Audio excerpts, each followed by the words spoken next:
Le livre du ciel, tome 6.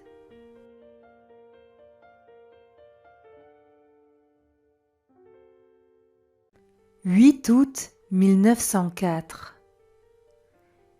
Il faut chercher Jésus à l'intérieur de soi et non à l'extérieur. Tout doit être enfermé dans un seul mot, amour. Celui qui aime Jésus est un autre Jésus. Tandis que je continuais de lutter, mon adorable Jésus vint brièvement. Bien que je le sentais près de moi et que j'essayais de le saisir, il m'échappait et m'empêchait presque d'aller hors de mon corps à sa recherche. Après avoir beaucoup lutté, il se fit voir juste un peu et il me dit : « Ma fille, ne me cherche pas à l'extérieur de toi, mais en toi, dans les profondeurs de ton âme. Parce que, si tu vas à l'extérieur et que tu ne me trouves pas, tu souffriras beaucoup et seras incapable de le supporter. Si tu peux me trouver plus facilement, pourquoi veux-tu lutter davantage ? »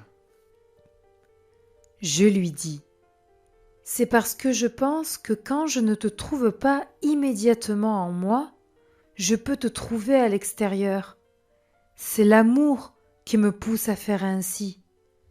Jésus reprit : Ah, c'est l'amour qui te pousse à cela ? Tout doit être enfermé dans un seul mot, amour. L'âme qui n'enferme pas tout dans l'amour, on peut dire qu'elle ne comprend rien à l'art de m'aimer. À mesure que l'âme m'aime davantage, le cadeau de la souffrance grandit en elle. Tout étonné et affligé, j'interrompis Jésus et lui dis : ma vie est mon bien suprême. Parce que je souffre peu ou que je ne souffre pas du tout, alors je t'aime peu ou je ne t'aime pas du tout ? Je suis effrayée par la seule pensée que je ne t'aime pas. Mon âme en ressent un vif mécontentement, et je me sens presque offensée par toi.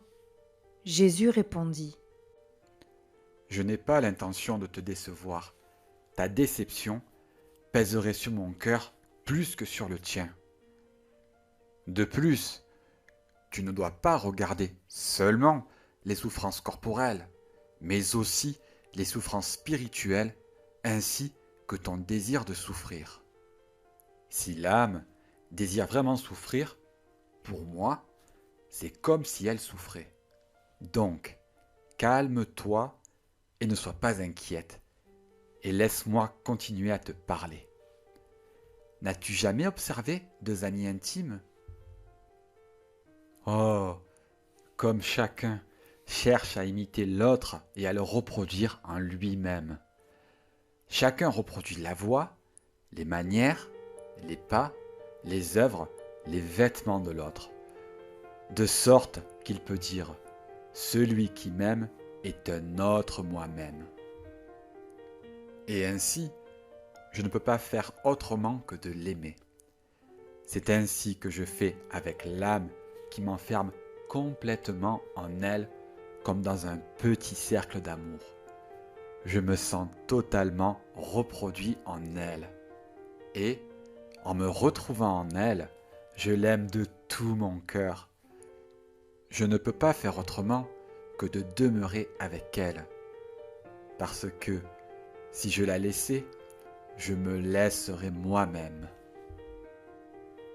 Pendant qu'il disait cela, il disparut.